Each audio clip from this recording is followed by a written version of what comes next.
बस्ती के बीचों बीच एक बड़ा सा माबद था, पत्थरों के बने हुए ऊंचे ऊंचे बुत, जिनके सामने लोग झुकते, नजर लाते और उन्हीं से उम्मीदें वाबस्ता करते। लेकिन उसी बस्ती में एक नौजवान था, इब्राहिम अलैहिस्सलाम, जिनके दिल में तौहीद की रोशनी थी। वो देखते तो हैरान होते, ये कैसे खुदा हैं जो सुनते नहीं, देखते नहीं, बोलते नहीं। वो बारहा अपनी कौम को समझाते, मगर वो जवाब देते, हमने अपने बाप दादा को ऐसा करते देखा है। एक दिन पूरी कौम एक त्योहार के लिए शहर से बाहर निकल गई। खुशियों की आवाजें दूर होती गईं, माबद खाली हो गया। इब्राहिम अलैहिस्सलाम तन्हा खड़े थे और उनके दिल में एक फैसला पुख्ता हो चुका था। वो आहिस्ता आहिस्ता बुतों के पास गए, अपने हाथ में कुल्हाड़ा मजबूती से थामा और फिर पहला वार किया। एक बुत गिरा, फिर दूसरा, फिर तीसरा। पत्थर टूटते रहे, लाठियां गिरती रहीं और माबद में सिर्फ एक आवाज गूंज रही थी, बातिल की कोई हकीकत नहीं। आखिर में वो सबसे बड़े बुत के सामने आए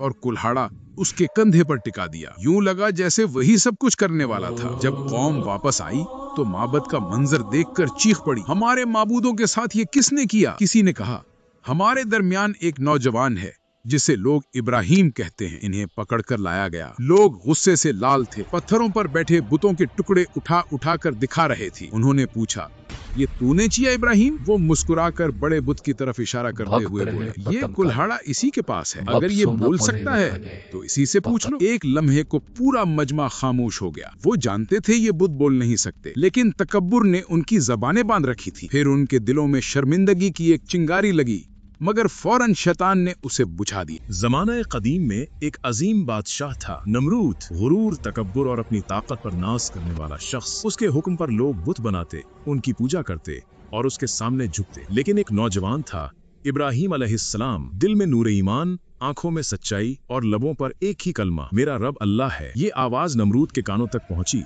तो वो आग बबूला हो गया। इब्राहिम ने उसके बनाए बुतों को तोड़ दिया था। पूरी बस्ती में शोर मच गया। जब पूरी बस्ती में एक ही सदा गूंजती थी कि हमारे बुतों को किसी ने तोड़ दिया है, लोग गुस्से से भड़क रहे थे।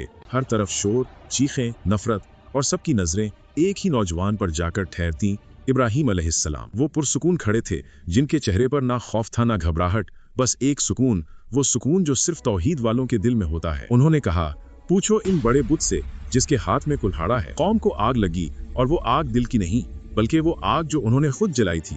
उन्होंने फैसला कर लिया, इब्राहिम को आज पूरी कौम के सामने जला दिया जाएगा। नमरूद ने गुस्से से पुकारा, इससे सजा दो, ऐसी सजा जो रहती दुनिया तक मिसाल बन जाए। दुनिया की सबसे बड़ी आग तैयार की गई। हजारों आदमी दिन रात लकड़ियां लाते रहे। पहाड़ जैसा अलाव तैयार हुआ। शोले इतने बुलंद थे कि परिंदे करीब आकर झुलस जाते। लोग डरे हुए थे, लेकिन नमरूद खुश था।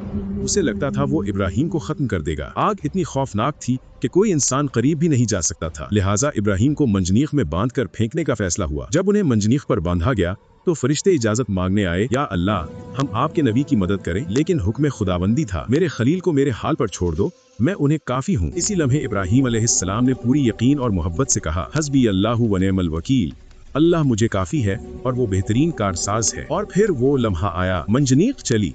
हजारों आंखें देख रही थीं। इब्राहिम आसमान में उड़ते हुए आग की तरफ जा रहे थे। लोग समझे आज सब कुछ खत्म हो जाएगा, मगर अल्लाह का हुक्म आया, या नारोकूनी बर्दन व सलामन अला इब्राहिम, है आग इब्राहिम पर ठंडी और सलामती वाली हो जा। आग ठंडी हो गई, वो आग जो पहाड़ों को जला दे। हजरत इब्राहिम अलैहिस्सलाम के लिए गुलजार बन गई। लोग हैरान थे। नमरूद का चेहरा पीला पड़ गया। वो देखते रह गए और अल्लाह का मौजज़ा जाहिर हो गया। इब्राहिम आग से निकले तो यूं लगता था जैसे बाग के फूलों के दरमियान बैठे हों। ना कपड़ों को नुकसान, ना जिस्म को। नतीजा ये वाकया हमें सिखाता है, ईमान जब मजबूत हो तो अल्लाह आग को भी ठंडा कर देता है। दुनिया की बड़ी ताकतें अल्लाह के एक हुक्म के सामने कुछ नहीं। जो अल्लाह पर भरोसा करे, अल्लाह उसे कभी तन्हा नहीं छोड़ता।